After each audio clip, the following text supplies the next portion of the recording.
Thank you everybody for joining. My name is Mikey Mhanna. I'm very excited to be joined by Khalid Albaih. He's a Sudanese artist and political cartoonist that was born in Bucharest, Romania. His cartoon series Khartoum features some of the most simplistically powerful images and messages about the region.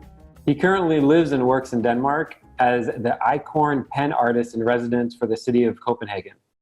Prior to that, he was based in Doha, where he was the head of the public art for the Qatar Museum Authority. His work has been published widely in international publications, including Atlantic, PRI, NPR, and has written social and political commentary for publications such as The Guardian and Al Jazeera. Khalid, thanks so much for joining us. It's a huge, huge honor to have you on the show. Thank you. Thank you for having me. I'm very happy to be here. So I want to start with this sort of like collage of your work. You're an artist, but you seem to publish a lot across a lot of different media. Whether it's written, you write a lot, you publish columns, you create cartoons, you publish books, you're making films. Can you talk to me about just how you sort of broadened your perspective? Did you always know you wanted to do so many, like dabble in so many different mediums? No, absolutely not. I was, it's necessity, man. Like it was not a privilege at all. It was not a privilege to say, oh, I want to be an artist, or I want to make a film, or whatever, or I want to make a cartoon. The cartoon was the thing that was available for me to do. It was the only space that I had, which is, that square on the internet. And I took that and I ran with it as much as I can. Yeah. But then some things are just not can be told or can be told in a cartoon, but has to be long format or has to be told in a film or some sort of something else, right? And that's my issue. My issue is not doing a medium, is picking which medium is this best for? Like what do I want to talk about? How would this get through to the other side? So no, definitely I didn't think I'll be doing all of these things. But when I got into it, then I started seeing, okay, this is the best way to do this, or this is the best way to do this. Yeah, I was listening to an interview where you talked about your childhood both in Sudan and in Qatar, when you were reading these very famous Marvel and DC comics translated into Arabic. Can you sort of walk us through what that process was like as a young kid? Is that how you first got into cartoons and comics? Yeah, I mean, growing up, in Sudan we had comics. We had some Sudanese comics. But there wasn't a lot of them. I think there was only two. I think it was Sabyan, and then we had some Egyptian comics like Samir, and then we had the Emirati one, which was Majid, which is now is a TV channel. Yeah, of course, a really good one too if you have kids, by the way. So from there, my father started getting me all these superhero ones, right? Because I loved Superman growing up. And it was these translated in Lebanon, and some of them are in Egypt, and some of them are in Iraq. And you can tell which one is which, right? Because the one in Iraq, Superman has a mustache, and Wonder Woman is a dude. So it's like it was weird. So yeah, I grew up reading comics and reading about superheroes, and it was really an interesting world for me because it was really something alien to us. Like because there was no Arab superhero, or there's no superhero that looked like us, Yeah. So it was very different. In a world where we really didn't have any heroes at all. Like we didn't have, our sportsmen were shit. We didn't have good politicians. Everybody's corrupt. We didn't have heroes, so being in that world where there are heroes and heroes that do this for just the love of it, or just to do something good, was something incredible to see. Were you that kid growing up who was always doodling on their homework, creating cartoons? Was that you? Yeah, absolutely. I was drawing the teacher. I was drawing the kid next to me. I was always getting in trouble because of that. And I'm very visual, so I couldn't You know, now I'm 40 years old, bro, and I just found out that I'm dyslexic, you know, and all these years I was called slow and whatever in school, you know. So it's dyslexic too. So, but I this is how I could understand all of these things, like, you know, anything from biology to math to whatever the teacher was saying, I couldn't grasp it, and I couldn't write it because I can't write very well. You know, it takes me ages to write anything. So, so for me, drawing, what I understood was my way out of it. Were you always, so there's something like persistently funny about all of your cartoons, right? And cartoons don't necessarily have to be funny. They tend to be funny, but they don't have to be funny. Yeah. When you sort of conceived of Khartoum to begin with, did you get a sense from the very beginning that there was going to be a tongue firmly in cheek the entire time? Or was it like, no, I have a political point I'm trying to make. There isn't supposed to be a laugh. As I said, it was always about the message for me. Like I really, you know, when I started doing this, I started doing it really late. And the reason for that is because, you know, for our generation, you don't follow your dreams. You know, you just become an engineer or a doctor or an accountant, and, you know, whatever your dad said, and, you know, you get married and that's it. Right. So, and all of this is a hobby. You can't be a musician. You have to be like, you know, so what is my brother going to say? You know, so it's like, you have to do all of these things. So, you know, I had to study engineering. You know, I had to study like interior design and architecture and whatever, anything that has the word engineering in it. My dad was cool. He was like, do whatever you want. It has engineering. It's so funny how many architects and graphic designers are so lucky that they're in the engineering program. That's it, you know, Sudan, every poet is a doctor. Every poet is a doctor, right? Yeah. And every artist is an engineer. Like there's a very few like artists that actually went to art school, you know? So for me, I started working in a museum in Doha, and I think that opened my eyes to a lot of things, because we never had museums. Like that was a whole other thing as well, that we never saw what our history, right? Like the only history that we knew about from the region was the history that we, you know, that's like, or it's either the Islamic history or this happened and everything is great, and, you know, the president is amazing now and we're good, you know? So you know, just like meeting curators, meeting museum professionals who studied our history that we have no idea about. That was incredible for me, right? So then from there, I was like, I really, you know, there was a lot of things that I wanted to talk about, and I was, you know, and my friends were like, you know, why don't you just draw and put it online or whatever? So that's what I started doing. I was like, okay, you know what? I'm just gonna, you know, I'm online anyways. And we were first generation actually to utilize or have internet, really. You know, we were like, we started with dial-up connection and all of that, you know, it's like it takes an hour for a picture to load and all of that. Yeah. And this is when I started working, you know, and I just put my work out there. First, it was even before Facebook. Like I had a high five page. I don't know if you remember that. Of course. I thought you were gonna say that it was like MySpace. Like IRC, MIRC. Yeah, I was on MIRC as well. I was on MIRC, all of that, you know. So the internet kind of like, it gave us access. It gave us what our passports didn't give us. You know, it gave us access to see the world and see who's there and what's going on, because we couldn't travel, we couldn't go anywhere. You know. Yes. So you went to an international school in Qatar in high school? No, actually, I went to a very local school in Qatar. I went to an Arabic school. Yeah, I was like hanging out with like Bedouins, bro, like proper, like, you know. But so I was listening to you, and that's really interesting, and it sort of underlines my point that I'm about to make. Because I heard you in an interview, you were like, I had like 28 languages spoken as a kid. Like you were like learning Tagalog and Urdu and learning all this different stuff. That's, you know, because coming from Sudan, where everybody's mainly Sudanese, just different looks and different colors and different religions or whatever, you know, there's a few, of course, expats here and there, but going to Doha is just like an explosion of culture. Like, you know, where did all these people come from? You know, in my class, I had everybody, like Indians, Pakistanis, like everyone, you know, and everybody talks. And then this is when you pick up the languages and you pick up the politics as well.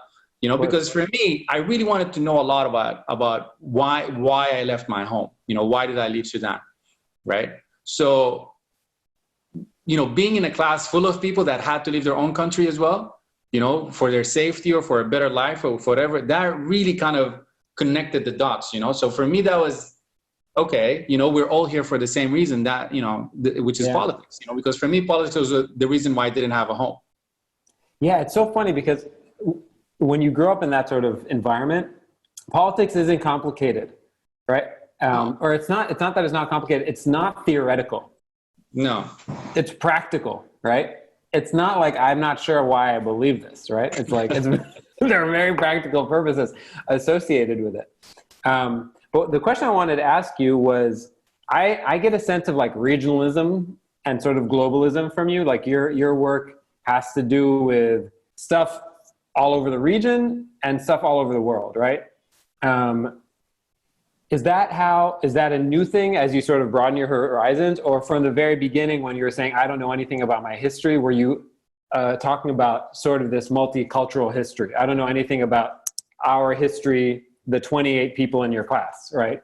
Or was it like, I don't know anything about Sudan specifically? It's actually the other way around, that people didn't know anything about Sudan, Okay. So I had to keep explaining, and everybody just knew just like headlines about like what countries where, what's happening, and why is happening. And so for me, it was, because I'm born in Romania, right? Yeah. And that was always a joke. Like every airport I go, like, why do you have a Romanian, and I was like, why am I going to have a fake Romanian passport? Like, like, it just doesn't even make sense. What a weird choice. Yeah, I know. Like, that's not, so it was, I always got that, and I come from a very privileged family in Sudan. So everybody travels and everybody so we always felt that. But then when kind of figuring out that we can't travel that easy, or we can't, we're not treated as everybody else, right? Mm-hmm. Not treated as equals to like our white neighbors or whatever, so that kind of opened doors for me as well in my head. And also it was the internet again, because it was there was no borders, right? I was like, why do we have borders again? And then I started like reading about borders, and I was like, we didn't even make these borders? Like we're fighting about things we didn't even make, So it was all this like revelations as a kid about all these things, that we are so connected, but we're told that we're so apart. Yeah. Right. And it just, it doesn't make sense. It doesn't add up. Like, and as you said, it's easy. It's not complicated at all. This is what happened. Two white guys that sat on a table, said, this is Egypt. This made a line, said, this is Sudan. This is Libya. There you go. So that's what happened. So literally that's what happened. And so it's to make people understand that, and this is what I actually got to understand at an early age, is like, all of this doesn't make sense. And my father was a diplomat, and he didn't speak a lot, but he had a lot of books.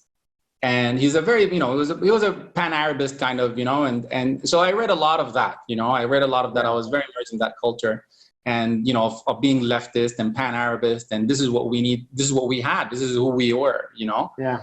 So I guess this is where it came from. Yeah. I mean, for me, that resonates very, very deeply, specifically like in the last eight months in Lebanon, right? There's a lot of conversation about Lebanon as like a national entity, right? And for me, that like falls really flat, because I'm a regionalist. I don't, these borders like don't matter as much to me. And the thing is, like, they didn't matter.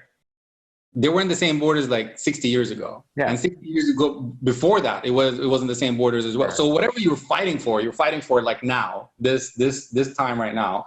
In a couple of years, it's going to be totally different, and something else, and everything is going to be different. So who are we? What are we trying to do? That's my issue with it. And even with, in Africa, it's the same thing. I really don't understand, nationalists in countries that were colonized most of their lives, and these borders were made by the colonizers. So that's my issue. If I want to sort of back up and talk about this book, Khartoum, right? Yeah. And sort of talk a little in sort of a nuts and bolt kind of way. What was that process like? Sort of taking these highly, they're small, they're supposed to be ephemeral, like these cartoons are supposed to be in the newspaper and then gone the next day, right? In your Facebook feed, gone 10 minutes later, right? But then you make this physical object that sort of memorializes them all, right? What was that process like? Why were you motivated to do it? How did you pick which things go in there from a curatorial standpoint? What is this book trying to say? So this is my first book, right? Yeah. Keep in mind, I never worked for a newspaper. I tried to work for a newspaper. That never happened. So when I was starting to do cartoons, I was like, okay, so I'm going to go, this is my profile. I'm going to go to this editor. And I got kicked out of an editor's office once. He said, you're not funny. And these are not cartoons because they don't have speech bubbles, right? And it hurt, I was very upset, and this guy was like, he was sitting in a big, huge, like wooden desk, not a computer on the side. I was like, how does this guy work, And it was exactly what we were, this was around like 2008, something like that, 2008, 2007. Mm-hmm. And this is when I went to the internet to start working, right? Yeah. And on the internet, I met a lot of people that were kicked out of that editor's office, right? I met musicians, I met graphic artists, I met street artists, I met everybody, And it's like like Omar Effendim, Narsi, all of these guys, right? We've all we were working around the same time trying to do the same things, Indeed from Egypt, all of these guys, right? And that was around the same time that the Arab Spring started to kick in, right? So it was kind of like the thing that led to the revolution was this cultural underground that had a space to grow, which was the internet, which is the first thing that our generation ever experienced. And now we kind of have, but we experienced it individually. So now we have these social media platforms where we can talk to each other and discuss and open conversations and so on. So when I started posting my work, it was just a few friends telling me, oh, this is nice, this is funny, this is whatever. And then people started using it, right? Mm-hmm. And sharing it and so on. So my work started getting to people in Egypt, getting to people in Syria, and I started meeting people and talking to people, right? Chatting to people from there, artists and whatnot, right? And we started collaborating. But I never actually even thought about working for a newspaper because that's not what I'm doing this for. You know, and all of my work is free online. It's under Creative Commons license. You can take it right now, do whatever you want with it, right? A lot of people sell it. You're not supposed to sell it. So this is how it started, right? So I never got a chance to actually publish anything. So when I came here to Copenhagen, a friend of mine who knew about my work before I come here. She's a curator. She's an academic on political cartoons. So she's the one that curated this book. Yeah. Right. So she's the one that she told the story with basically from start to finish, it tells the story with just the images. So it was amazing to actually see my work in a book because I always see it as street art, as T-shirts, as slogans in protests, whatever. But I never actually had a book before. Mm-hmm. And I never even thought about that I will be able to print with all the censorship that we have back home, Yeah. Yeah, there's something enormously democratic about the internet at large and specifically about cartoons, right? And so it's a valuable respite. Before, we have a couple other things to get to, but I'm very curious about this book that you co-edited with somebody whose name I am with Larissa. Yeah, Larissa.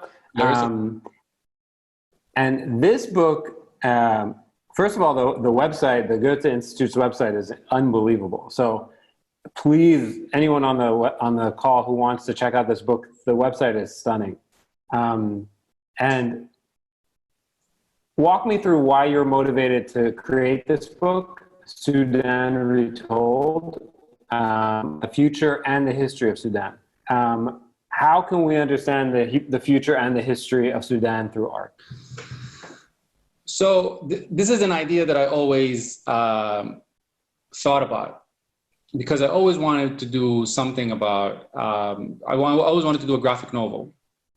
But I never have time, because when you work in cartoons, it's one panel, but it takes you like ages to come up with something that sticks. Because of course, you know, being on the internet, it's amazing, but there's a lot of junk on the internet. So you really have to stand out, you know, because you have 1 second where people are going to scroll. You're gone, you know. So you have to make something that's very specific. So it takes effort. It takes really a lot of effort to do political cartooning, especially online, or any sort of art online. So what I wanted to do was this graphic novel about the history of Sudan. And you know, of course, most of us in Sudan know only one history. It was like, okay, so we have the pyramids. You know, we are the country with the most pyramids in the world. They're the oldest pyramids in the world. You know, one of the first civilizations. You know, the archers, we were mentioned in the Bible, we were mentioned in the Old Testament, all of that. But you know, most Sudanese don't know that. Right? Most Sudanese think of Sudan as a place where, you know, nothing is working out at all. But it's home and it's beautiful and there's a lot of things happening. And we have amazing food, by the way. Yeah. So for me, it was because I lived outside of Sudan and I've met so many people, they always assume, like, just like, you know, when you mention Africa or when you mention the Arab world or whatever, like everybody's just like, oh, you know, like, you know, are you okay? You know, like, so it's just a sad story.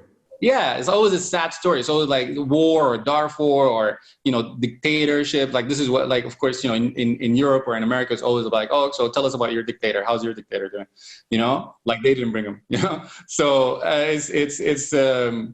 so for me, it was telling the story. But then I thought about it. It's like, okay, so I'm going to tell my story, and that's kind of the issue again. Am I going to be telling my story again? And I thought about, okay, why don't I ask other artists to do their vision of the story of whatever history that they want to do. Yeah. But then I was like, okay, do I want to make only graphic artists want to do this? Why don't I just open it up? Why don't the creatives do this, right? So basically, this was the idea. I spoke to a couple of friends of mine. There's a friend of mine called Mayada Adil, and she's like, I know exactly the same, you know, I know the person that can help you out in Goethe Institute, and it's Larissa. Larissa is she's an academic. She's interested in Sudan. She's been living in Sudan for years. And basically, I took the project to her. I was like, "Hey, man, this is my project. I'm really interested to do this thing." And she put a workshop together, and we posted online that I'm in Sudan. And of course, at that time, it's very dangerous for me to actually say I'm in Sudan. You know, it's I can't say that. You know, I used to go, but I used to go like really keep low, not do just anything. Just a regular Romanian in Sudan. Yeah, no, my passport is Sudanese. I'm just born in Romania. Yeah. So they can, like, you know, anything can happen basically. But I really wanted, you know, to do this project. So I went to Sudan, and we did the workshop. We had more than 100 and something people applying that they want to be part of the workshop. I think 50 people showed up. 30 people did the work, right? And this just shows you how hard it was to gather this work. So basically, the idea of Sudan Retold is for every creative to talk about a certain period of history, a historical figure, or a historical event, right? In your medium, whatever it is. Mm-hmm. So we have painters, we have graphic artists, we have musicians, we have a cook, we have a theater piece. It's amazing. Amazing. You know, so it's really just a nice coffee table book that tells you snippets of history here and there, and tells you about the future as well, because there's like Afrofuturism and all of that. So it's a beautiful book that took around 2 years to produce. It's in 3 languages, Arabic, English, and German, which was the biggest challenge of it. And the design of the book itself is a whole other artwork as well. It's done by an amazing all-girls super group. You know, they're called Local. Check them out on Instagram as well. And they have beautiful work, and they've been doing amazing archiving work for Sudan as well. So I think this generation coming up right now, waking up after, you know, the 30 years of al-Bashir, and even the 30 years before that, you know, 60 years from the independence, we really want to catch up. And for us to catch up, we need to know where we came from. We need to know what happened. We need to find out the beautiful things in us, not to be shy of ourselves, not to be. And Sudanese by nature, we're very shy people. We're Sufis. You know, we grew up Sufi. We don't talk about ourselves. We don't know how to market ourselves. We don't know what's good for. Like, we don't know how to say that, you know, we came from this and this, or we did this and this. And Sudan is vast, man. You know, like, I don't represent 1% of it. Sudan is vast. There's 200 languages. There's so many tribes. There's, you know, so it's an amazing culture, an amazing place that sadly didn't take advantage of that, you know? And it went from being like a government that says, oh, we have to be super Arab and we have to be super Muslim, you know? And then that created kind of like the opposite, right? So people are now saying, like, we're not Arab because Arabs are not accepting us, Africans aren't accepting us, we don't know who we are. So it creates all of that. So to build towards a future Sudan that knows who we are, so we can move forward with who we are, we're comfortable with who we are, we need to know our history. We need to know where we came from. We need to know the diversity. We need to be proud of that diversity, you know? So that's basically a part of the puzzle. So I want to just move a little bit into your film work in general. Can you prime the audience for what they are about to see? Sure. Also, I'm not sure if you're going to be able to hear me, so I'm going to end the share and then add it again. So just, you can talk people through what they're about to see as I do that. All right. So I've done two films so far, and I'm working on a third one. So the first one is a documentary for The Guardian. You can find it online. It's called We the People, and it was about civil rights and human rights, and connecting it to our struggle with the Arab Spring and so on, which is very timely right now, actually. And this is the second video installation, right? It's a 3-channel video, and it's all from videos that I've collected online. It's all found footage of refugees at sea. And this one is called Bahar. Bahar in Arabic means sea. I don't show this film a lot. I show it only on my exhibitions or in festivals and stuff like that. So this is all found footage of refugees at sea that I've searched with a research team. At the time I was in Maine, and this is a project that I've done while I was doing a fellowship there. So it's a 7-minute film. It's quite you know, so this is a trigger warning. It's quite sad. And the music for it, the score for it, is done by Muhammad al-Muttaba Abu Araki al-Bakhit. His father is one of the greatest musicians of Sudan, Abu Araki al-Bakhit. He is an amazing musician as well. He went to Berklee School of Music in Boston, and he made the film, the music for the film. So. Okay.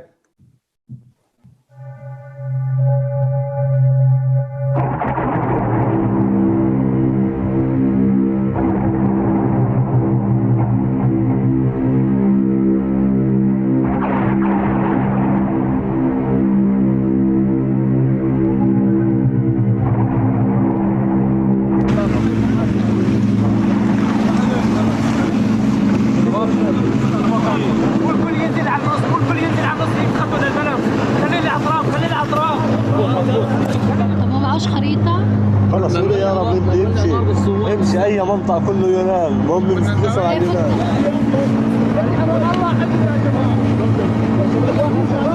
يا أخي كيف تحكوا؟ ولا فينا ما نعرف نسبح. عمالك يا شباب عمالك. موجودين تقول؟ يا شباب جبيل تبعه شغال والله بيلحقونا عليه. والله يلحقونا ما بيعرف بالنظر. يا أخي ما تخلونا نطفي يعني. جبنا بطارية. بطارية. والله وايد.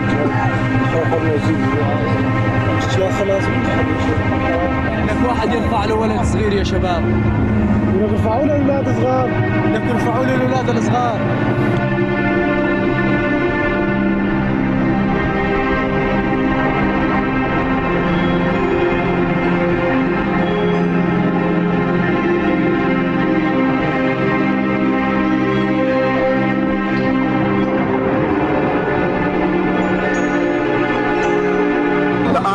عشان تآمنوا.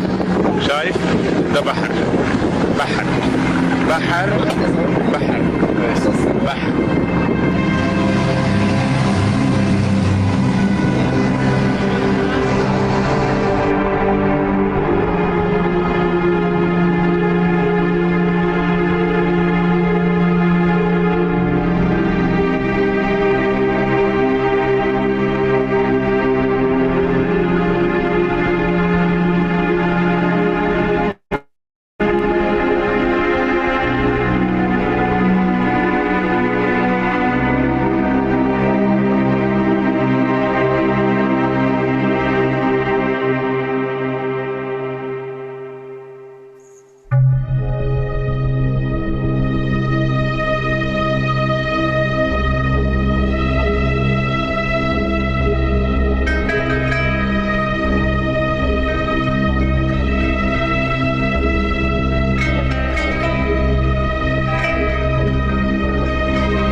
سوف يأتي يوم نقول لأطفالنا كيف لجأنا إلى أوروبا وكيف غرق السوريين وكيف مات آلاف الشهداء.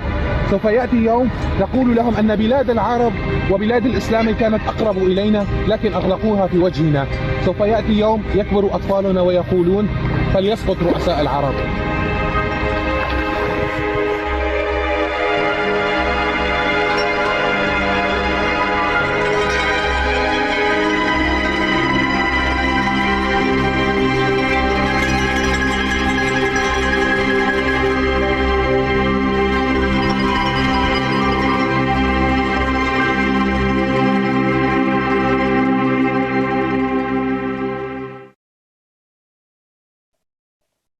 Wow, brilliant work, Khalid. Thank you so much for sharing that. Yeah, I'm sorry, guys. It's it all came from the clip in the middle of a Sudanese guy, and he was sent to me on WhatsApp because imagine all of these people film those journeys.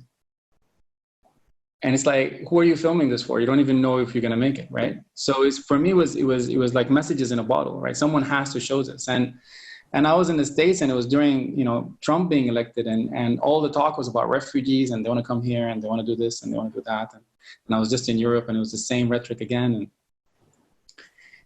And you know, I was like, what do you think they want? You know, it's how do you think that someone will actually risk their life? Put a baby, did you see that with a baby? A baby on a boat. For what? You know? They just want to be human. That's all it is. Yeah, and they want to be heard. They just want to be counted, because we don't count. Simple as that. You know? So the clip of the guy showing he's Sudanese and he's in a boat. I didn't show, there was a lot of gruesome stuff, man. You know, I did this for this film for 2 months. And I think it was one of the things that really got me.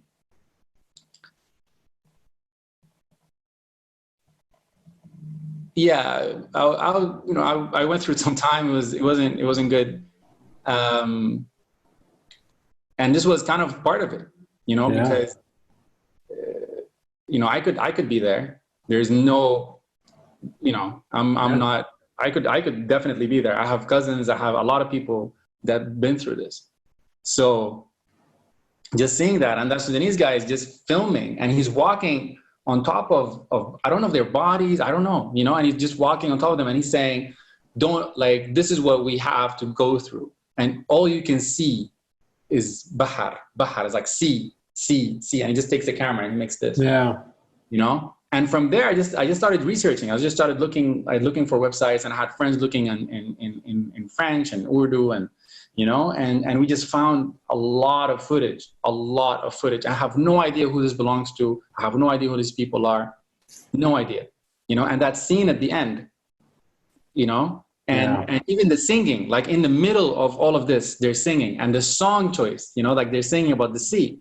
It's like, I can smell land, and the sea is our friend. It's like they're just telling that they're trying to make themselves feel better, Yeah. So, really, very, very moving. Really, really. Thank you so much. The way I usually show the film, so it's one screen in the middle. The screen that you see in the middle is one screen, which will be in front of people, and then on the side, the two screens on the side will be like basically like a wall on both sides, and I make people sit in a very tight claustrophobic space in the middle. So you're actually living the whole experience. Very, very powerful. Sorry about that, everyone. No, don't apologize. Thank you. I want to talk, I'm sure there's going to be a lot of questions. We already have a bunch. So I'm going to talk just briefly about some of the other work that you're doing that I want people to know about. Can you tell us a little bit about these two projects, and then we'll do our quick Q&A and then open it up to everybody. Cool. So Doha Fashion Fridays is kind of an extension of Bahar, right? It's about people that are overlooked, right? Mm-hmm. And which are the migrant workers in the Gulf, and in this case in Doha, where I live. And it started basically with one of my friends who's a good friend, and we were walking down the coronation of Doha, where the Museum of Islamic Art is, and it's on a Friday, and this is where the only day basically that the immigrants, like the migrant workers, have a day off. So everybody's there, dressed up, and it's amazing, right? And so one of the guys was wearing a T-shirt, a Tupac T-shirt, right? And it's like 18-year-old Nepali kid, right?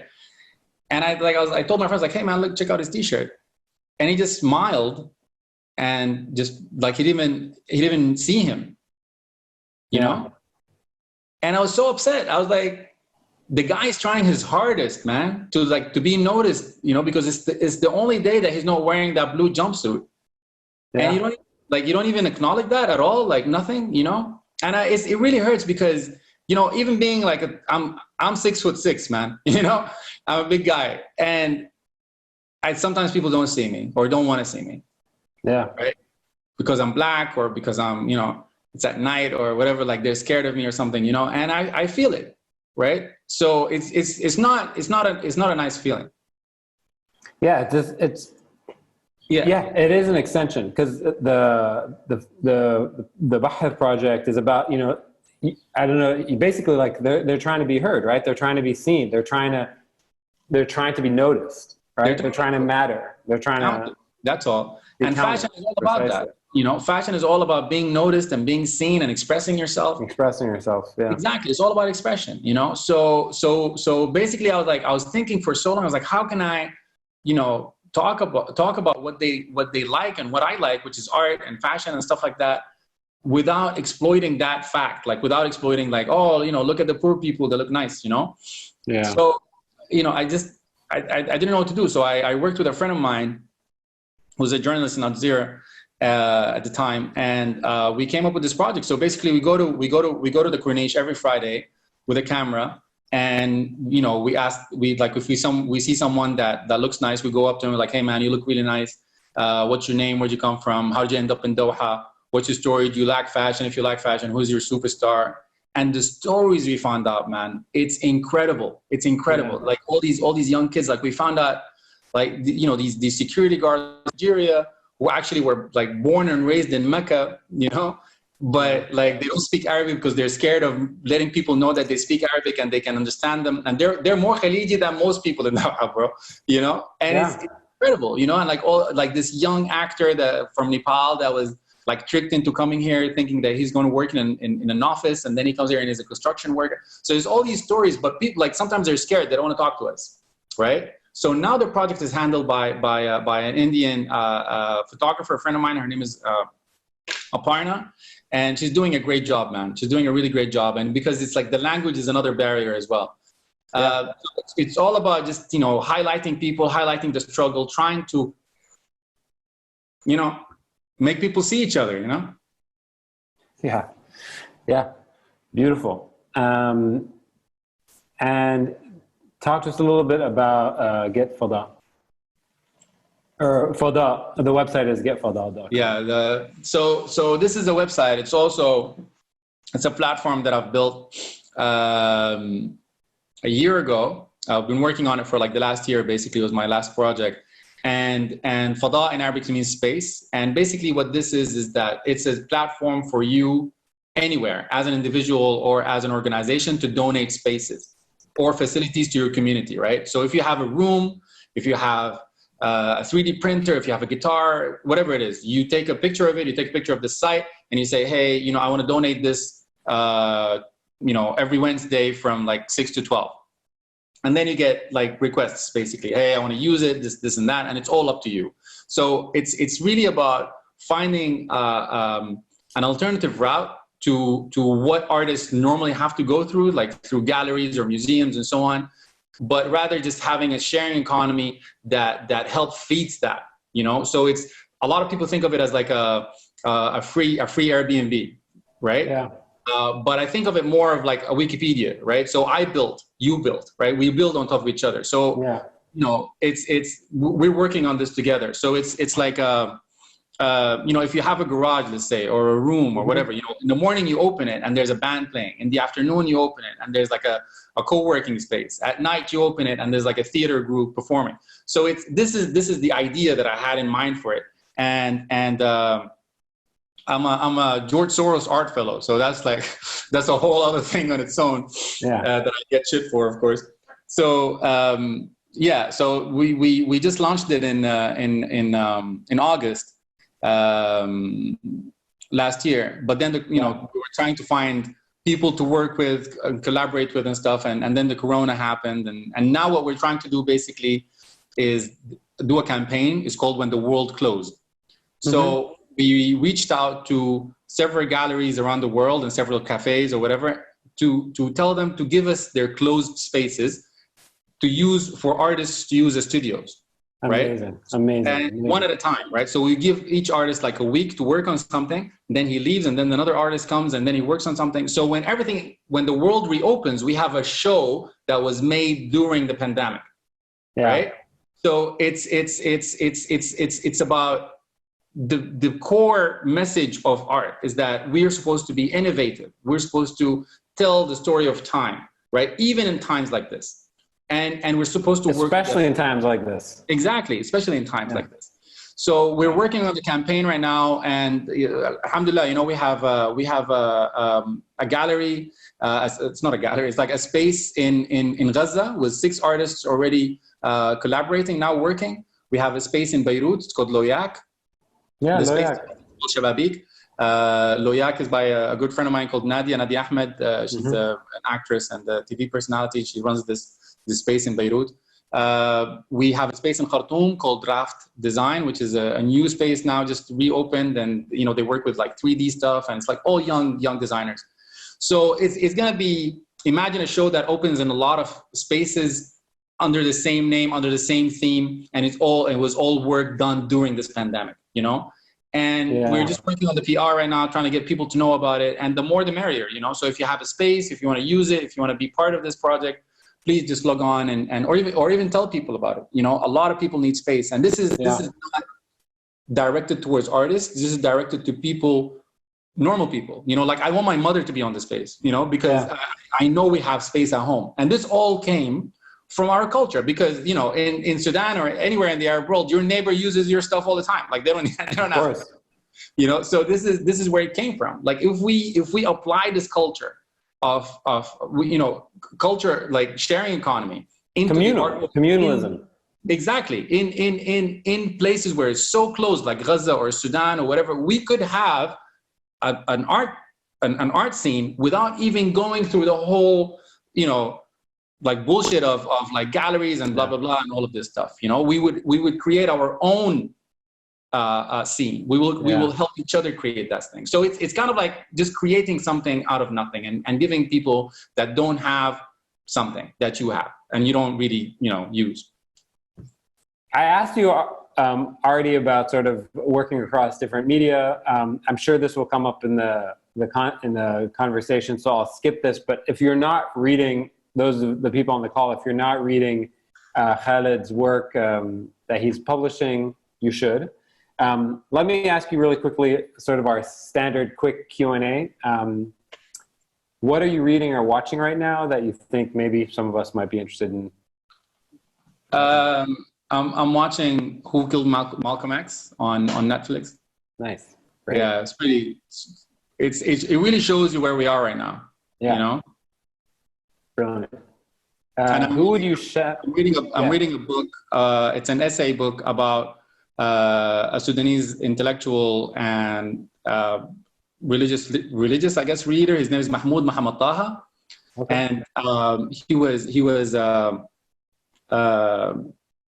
killed like by the government in 1985 because he wrote a book called The Second Message of Islam, and he was killed for ridda. I don't know what ridda is in English, like basically, you know, denouncing Islam, but it's not. That's basically the opposite of what he did.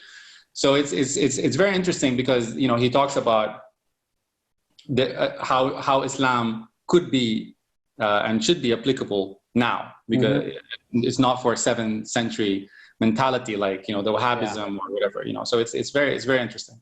Cool. So who would you love to shadow for a day, past or present? I'm very interested in current events right now. So I am very interested in shadowing Netanyahu. Interesting. Yeah. Those are crazy days. He's running the show, man. You got to know what's happening, you know? Great answer. What do people most misunderstand about your work? And that can sort of be your type of work or your specific work. People think I'm paid by people. Like, they always think I'm like, I work for someone. And it's whether like the Qataris or whether it's like Soros or whatever, you know, and they're all like, you know, they're the people that pay people, but they're not paying me, you know. So I worked in Qatar, I worked in museums, but I wrote for Al Jazeera, yes, but because I believe in what I'm writing, and if I didn't have the freedom to do that, I wouldn't do it. Yeah. Whose work do you admire or are inspired by? Najib Ali is a Palestinian cartoonist that was assassinated in London in the 80s. And until today, nobody knows who killed him. Was it the Palestinians or was it the Israelis? And it's mostly the Israelis, or a combination of both. Okay, I feel like I've just been washed by a tidal wave of information. I don't know if I was prepared for that. Let's open it up to the audience. I listed the order, and let me just scroll back up. Hey Khalid, thank you, Mike. So I saw your work in Doha actually, and I didn't know it was. I didn't know much about it. I'm really happy I joined today. And I have coasters that have Palestine on them, and now I understand it's your work, and I really wanted to know what that means. the way you wrote it. The one with the Thanks. mute sign. Yeah. Oh, it's basically about, this is what they want Palestine to be. They want it to look nice and shut up. Okay, thank you. Great. Amar Badr. Yes. Hi, Khalid. Hi, Mikey. I was really excited for the talk, but honestly, you blew me away for the past hour. Emotional roller coaster, and the work is just amazing. So, mashallah alayk, everything is beautiful. Well done. I don't know what to say. I'm just, wow, mashallah. Like even the sticky note is like full of like little details you spoke about. So my question, I wrote it early on, so it might be less significant, but still important. So you're talking about how you grew up and you felt like you didn't know Sudan. And then as you grew up, you started like maybe reading and knowing more things about your country's history. So was there like a specific book, particularly about maybe Sudanese culture, Sudanese intellectual thought or history, that kind of like sparked you? That was one of the books that kind of really left a mark on you. And if there was such a thing, what the book was, obviously. Thank you so much. Thank you, man. Thank you so much. I come from a very political family, like every family in Middle Khartoum, basically. So, I have my father was a diplomat. I have an uncle who was the head of the Communist Party, who was executed after a failed coup. It was actually, the coup worked, actually. Then he came from England, and then Gaddafi downed his plane. And then I had my grandfather, kind of, his name is Abdurrahman Sor al-Dahab, and he was an Islamist. And he was the only president in the region that gave back power to democracy. So I grew up with a lot of talk about politics, man. And this is, and as Miki said, we lived politics, it's something that we see in front of us every day. And everybody, like, you talk about it. And this is, I think, what happened in the last 20 years is that or 30 years is that people stop talking about politics. And when you stop talking about politics, it just, you don't know what's happening. And politics became like a swear word, So I didn't really need to read a lot. I was just there as a kid in the middle of all these conversations, and it was very enriching because, on one side I have, a communist, and on the other side I have like an Arab panelist, and and then on the other side I have an Islamist, so it was very enriching. I think Laura's next. I've been following Khalid's work through Al Jazeera's and things in The Guardian, and so this was really, really great. My question was to do with something that you said at the very beginning when you were talking about how becoming an artist wasn't really, you didn't feel it was a privilege, that you didn't feel you had very much choice. I was wondering whether how much of a sense of duty do you feel about what you do?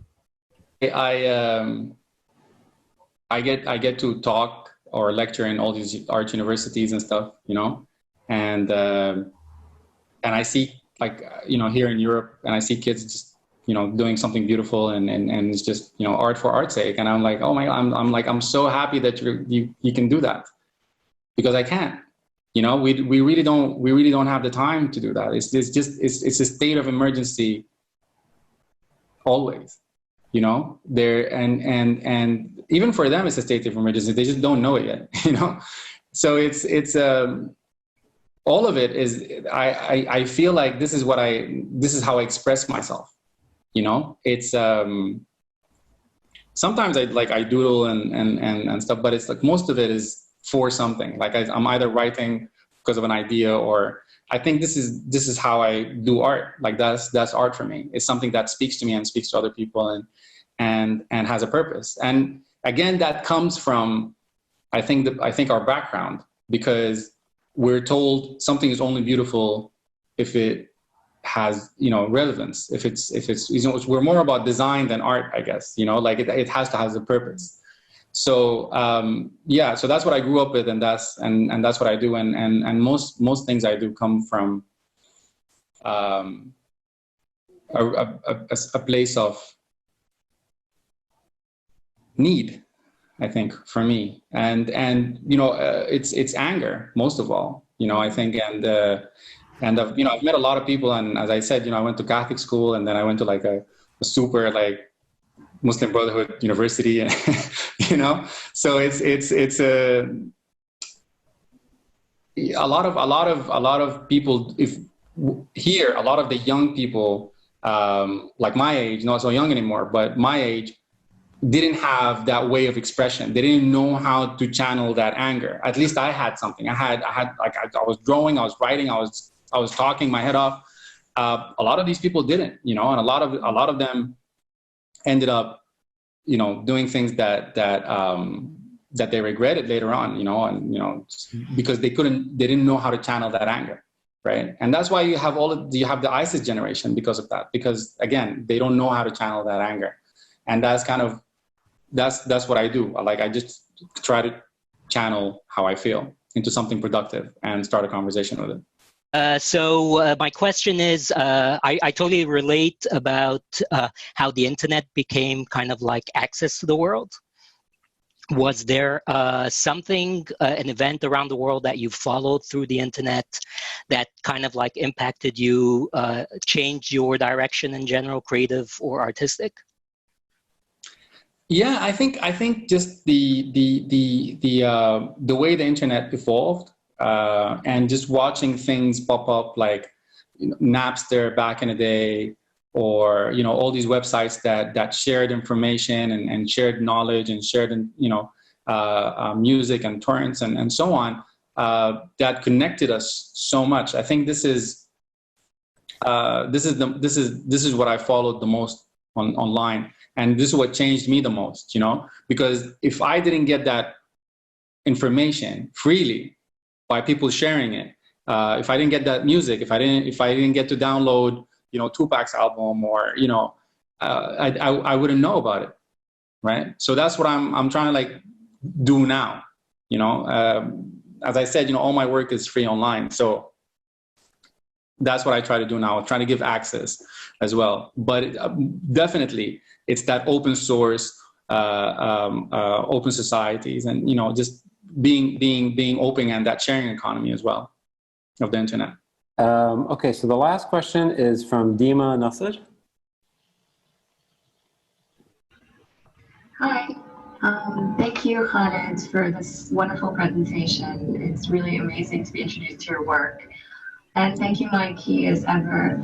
My question sort of has to do with genre, because I'm always curious about genre. And you were talking about choosing the appropriate medium for representing a certain message. And you talked about art books. And I was just curious what you think the sort of opportunities and the limitations are with each genre in terms of like production and in terms of how people receive them. So graphic novels are it's a cult thing, whether we like it or not. Not a lot of people read graphic novels. Not a lot of people know they even exist. So they all think it's just children's book, right? It's a niche, but cartooning is not, and that's why I like cartooning, and that's why I do cartooning every day, because it's I speak to professors and I speak to 8-year-olds, I sit down with my kid and I draw a cartoon and they love it, and I can discuss a cartoon with, an academic, right? So that's the difference. So if I want to do something that's for niche people, and then I need to think about it. But cartooning is across the board, definitely. Khalid, we've kept you beyond the hour. This has been unbelievably enlightening. Thanks so much for everything you're doing. If you want to find information about Fadaa Fashion Fridays, you'll see that it's right here on his Instagram. So if you're not already following, please follow. If you took any photos tonight and you post them on Instagram, please tag us so that we can see them and repost them and sort of broaden the conversation. The last thing I'll say is that in the chat, I posted this link. I'll repost it now. Stay safe, everyone. Stay strong. Thank you guys very much. I really appreciate your time.